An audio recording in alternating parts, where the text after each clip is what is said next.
Lola, welcome to the show. And we start with women's soccer. For the third straight season now, the South Dakota State women's team will represent the Summit League in the NCAA tournament. The Jackrabbits will play Nebraska on Friday night at 7 o'clock in the opening round. It will be the first game ever between those two schools. The Huskers are 11-5-4 on the season. They were knocked out in the first round of the Big Ten tournament. South Dakota State, meanwhile, got by Oral Roberts in the championship match of the Summit League tournament. They go scoreless through regulation, go 2 overtime periods scoreless, so they go to a shootout, and once they get there, it was spectacular. Maggie Smither makes a stop on the first 2 kicks by Oral Roberts. Riley Bonensteel stops Nicole Hatcher on SDSU's second kick to keep ORU in it, and then Ashley Adams will put South Dakota State ahead 2-0 through 3 rounds of the shootout. Caroline Frank for Oral Roberts makes good to make it 2-1. And then with the shootout tied 2-2, last attempt for the Jackrabbits, and it is Tori Poole with the winner for South Dakota State. They win in shootouts in both their first round and the championship match in the Summer League tournament. So the Jackrabbits moving on. They go to Cubbies in downtown Brookings on Monday night and get the word that they will play the Huskers in the national tournament. They're a good team. I'm excited to play them. It's great because we can bus and bring everyone injured and not injured down, which is awesome to have everyone there. And it's close for a lot of families to come and support, and it's a team that we can beat. It's a good draw for us, and Lang was just talking how it's a great opportunity and it's probably the best draw we could have gotten. All right, good luck to the Jackrabbits. Meanwhile, the Summer League men's soccer championships are this week in Denver. Eastern Illinois plays Omaha in the first semifinal on Thursday. It'll be Denver and Western Illinois in the other one. You can watch all of both of those matches, all of the matches from the tournament online at the Summit League website. Denver is the 3-time defending champion, but Omaha is the top seed. They both go 5-0-1 in league play. They both only allowed 3 goals in league play this year, but Omaha scored 11 goals, Denver scored 10, so by that 1-goal margin over 6 games, Omaha wins the tiebreaker, and the Mavericks get the top seed in the Summit League tournament. Well, there are 11 players on the first team, all Summit League team this year. 9 of them are from either Denver or Omaha. You can find the first and the second teams and the all-newcomer team on the Summit League website. Here are the individual awards. Ali Hadjic at Omaha, 2nd in goals, 3rd in assists this season as the Offensive Player of the Year. You got Reagan Dunk at Denver, the defensive leader in 11 shutouts for the Pioneers on the season. Nick Gardner at the back end of that for Denver allows just 9 goals in 17 games as the Keeper of the Year. Hamzat at Omaha is the Newcomer of the Year. A junior college transfer, had 6 goals, including 2 game winners for Omaha. And Jamie Franks is the Coach of the Year. He has now won it 2 times in his 2 seasons as the head coach at Denver. Volleyball coming up next. Denver moves ahead of South Dakota going into the final week of the regular season. And guess who plays each other this weekend? Inside the Summit League on Midco Sports Network is presented by Sanford Orthopedics and Sports Medicine, Dakota Land Honda, and South Dakota Corn.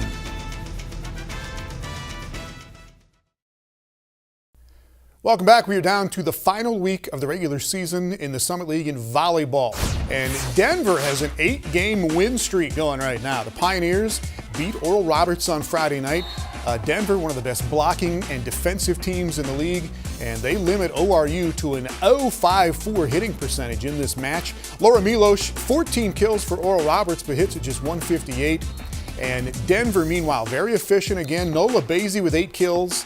Cassidy Rook with 20 digs, and Denver wins in 3 quick sets against Oral Roberts. Denver beats Omaha just this past Tuesday night, so 8 wins in a row for Denver, and they lead the league right now at 12-2. Omaha, by the way, had a busy week with 3 matches, and they win 2 of them. The Mavericks over South Dakota State in 5 sets on Friday night. Sydney O'Shaughnessy with 53 assists. Chloe Doucette with a season-high 21 kills for Omaha. And the Mavericks pull it out 15-12 in the 5th set to beat South Dakota State. And then O'Shaughnessy and Doucette back at it in a 5-set win over Oral Roberts on Sunday. Laura Milosh, 33 kills for Oral Roberts. That is her 2nd highest total in one match this season. and they go forever in the fifth set in this match. Omaha wins 25-23 in the fifth. 58 assists for O'Shaughnessy after those 53 the night before. 21 kills again for Chloe Doucette. And Omaha wins 2 out of 3 matches on the week, but not going to be enough for the Mavericks to make the Summit League postseason tournament. South Dakota State is going to miss out as well, although the Jackrabbits have had a little surge of late, winning 2 of their last 3, and they get a W on senior night at home against Western Illinois on Saturday. SDSU senior Ashley Beener with a team-high 15 kills in her last home match, and the Jacks beat the Leathernecks in 5 sets in this one. North Dakota State and Fort Wayne are both going to make the postseason tournament, and the Bison are the other hottest team in the league right now besides Denver. NDSU with a 5-set win at Fort Wayne on Friday, and the Dons get a great hitting game from Lauren Hoffman, hits .357 with 18 kills, and Olivia Hahn with 39 digs for Fort Wayne. But North Dakota State wins in 5. Emily Minnick, 19 kills. Brianna Rasmussen with 53 assists and 23 digs for the Bison as North Dakota State wins here. And they follow this up with a win at IUPUI on Saturday. The Bison beat South Dakota last week, and that is part of their 5-match win streak right now for North Dakota State. And speaking of USD, the Coyotes, they have lost 2 of their last 3 now to fall a game behind Denver in the standings. Fort Wayne with a sweep of South Dakota on Saturday behind 13 kills by Lauren Hoffman and 11 by Summer Johnson in that win for Fort Wayne. So here is how they stand going into the final week of the regular season and a big weekend coming up for Denver. The Pioneers play Friday at South Dakota and then Sunday at North Dakota State. So the regular season championship comes down to that this weekend. Well, one Denver volleyball player is among a group of athletes who are helping the athletic training staff at Denver study sports-related concussions. And there is, of course, a huge concussion discussion going on all over the country. New research every day in the causes and the treatments and the possible prevention of concussions in the future. And here is the contribution that they are making in the Human Dynamics Laboratory at Denver. Close your eyes, lean as far to one side as possible. Concussions, as it is right now, are one of the most common injuries, and athletic populations are especially at risk. The 2 little balls are like antennas. The fact that we are, as an athletic training staff, looking at concussions day in and day out, we all had this united interest in sport-related concussions. This is something that we genuinely don't know a lot about medically. Just hold that for a few seconds. In our research, we are focusing on improving treatment of athletes who get concussion. 1, 2, 3. And we're doing that by linking biomarkers, which we would take from the blood, with a couple different markers. We are looking at, as University of Denver, we have just created this subdivision within the university, within athletics. It's called Pioneer Health and Performance. And within Pioneer Health and Performance, we're really looking at research and technology to be able to assist the development of our student athletes. To be a part of something where we could eventually help treat concussions better and find out more, it's an incredible thing to be a part of. This study is going to help create this body of science that hopefully on the flip side can teach us more about concussions. So we feel really lucky to be able to take part in this. This is incredibly new, which is why it's so exciting to be a part of. Blood biomarkers have been studied in a wide array of other areas. Without the collaboration that we formed here around this project, we just wouldn't be able to do this work. The study of concussions can impact any sport, any athlete at any time. And so this was a really exciting opportunity for us to include all of our student athletes, male, female, contact, non-contact, looking at everybody across the board and being able to research and study all of the factors that play into concussions for that multitude of sports and student athletes. I hope people don't have to deal with concussions. I've seen the side effects. It's painful, it's awful. And if we can help just by coming in here today, it's an easy thing I can do.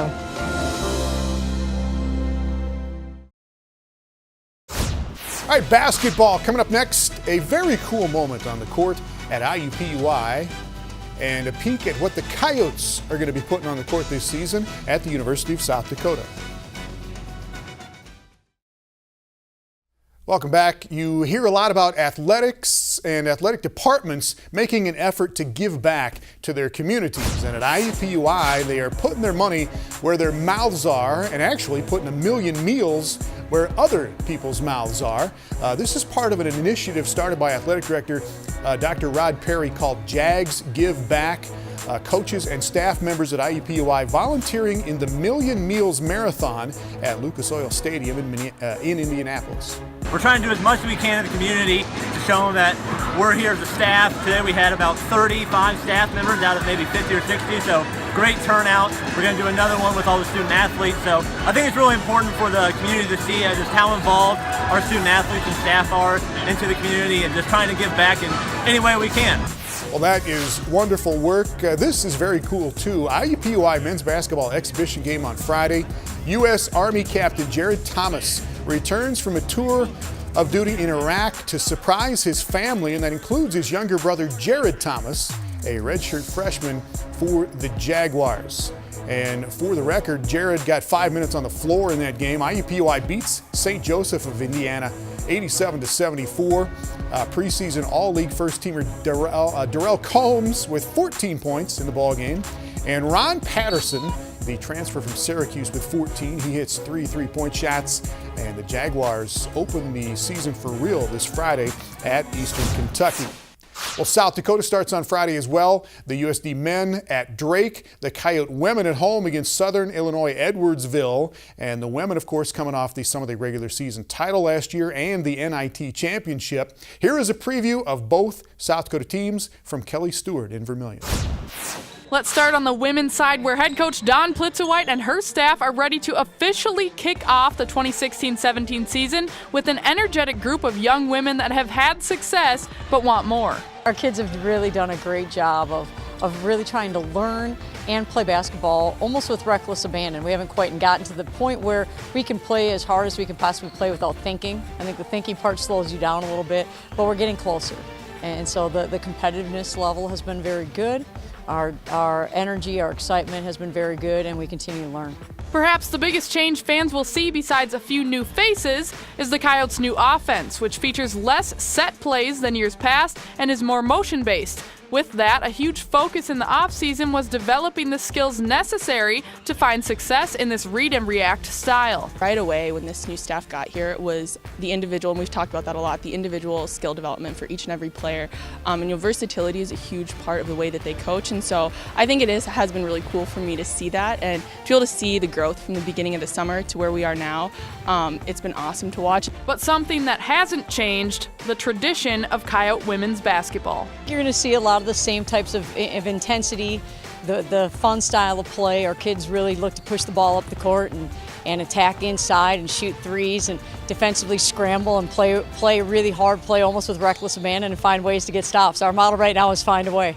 Now let's move on to the men's side. Though Craig Smith and his staff are in their third year, there are quite a few new faces on the Coyote roster. 10 out of the 15 players had never played a game for USD heading into the season, and half of those 10 are true freshmen.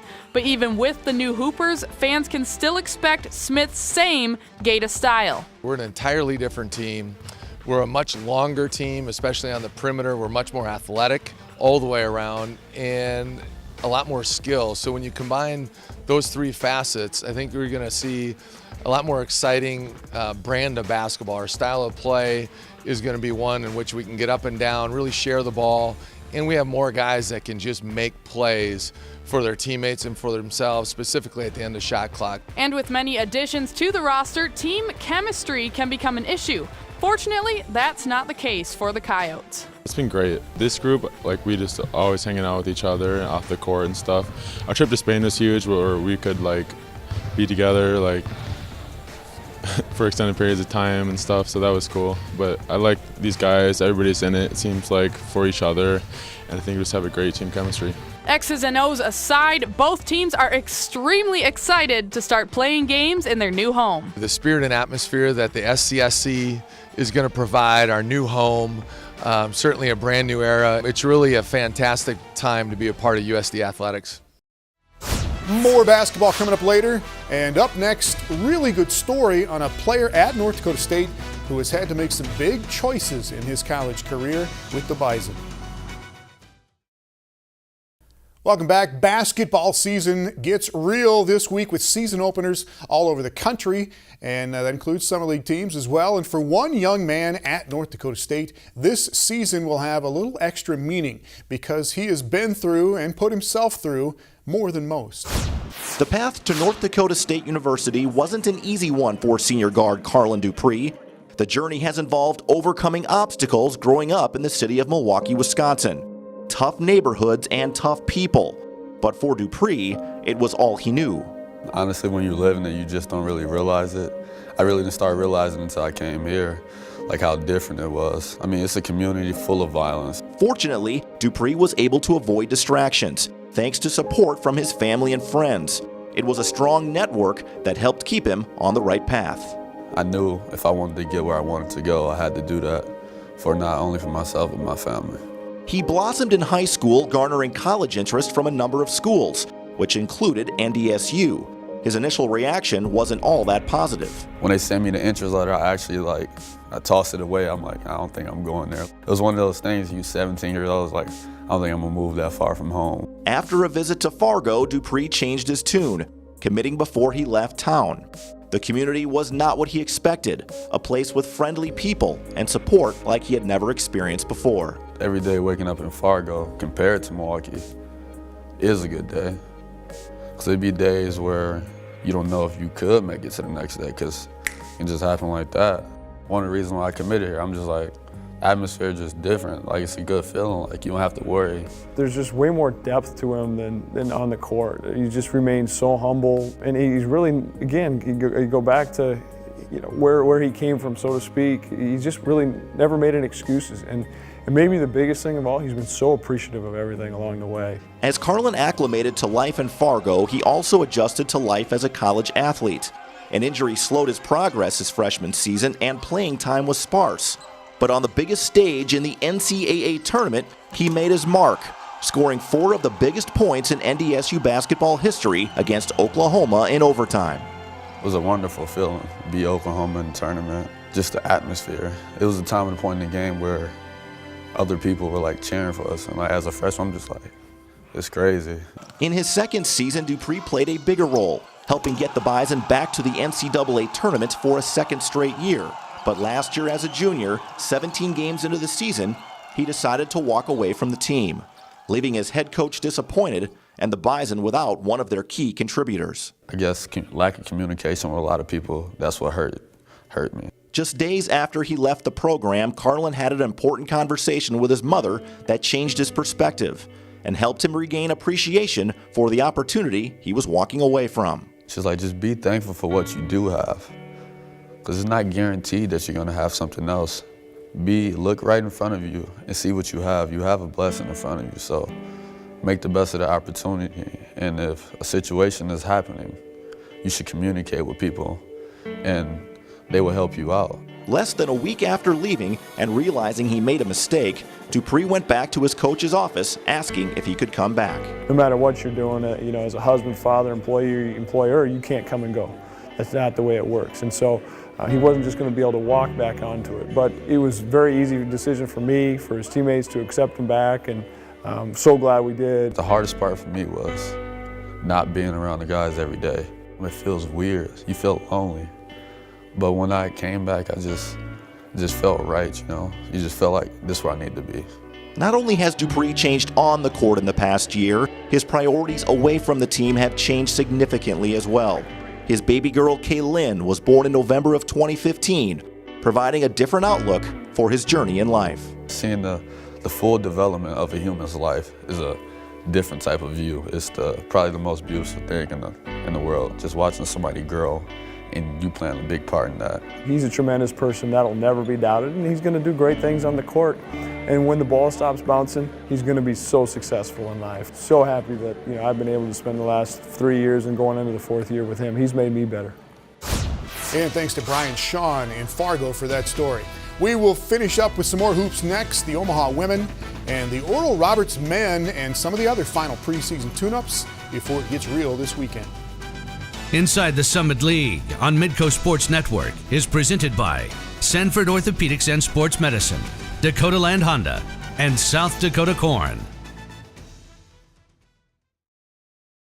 Basketball season starts this weekend. Everybody with a game either Friday or Saturday. The Oral Roberts men play at Baylor, and that game is on ESPNU at 6 o'clock on Friday night. Oral Roberts goes without Obi Amegano this year. He led the league in scoring last year, but Albert Owens is back. 25.6 rebounds, 3 block shots for Owens in ORU's exhibition win over Southeastern Oklahoma. Desmond McDaniel is a freshman for Oral Roberts this year. He's from Kansas City. He played well, and so did Chris Miller, a big 6'8" freshman from Tulsa that comes off the bench. And again, Oral Roberts at Baylor to get it started this Friday night. And in women's hoops, Omaha opens the season this Friday at Colorado State. Omaha picked to finish in the middle of the pack in the Summit League this year, but we will see.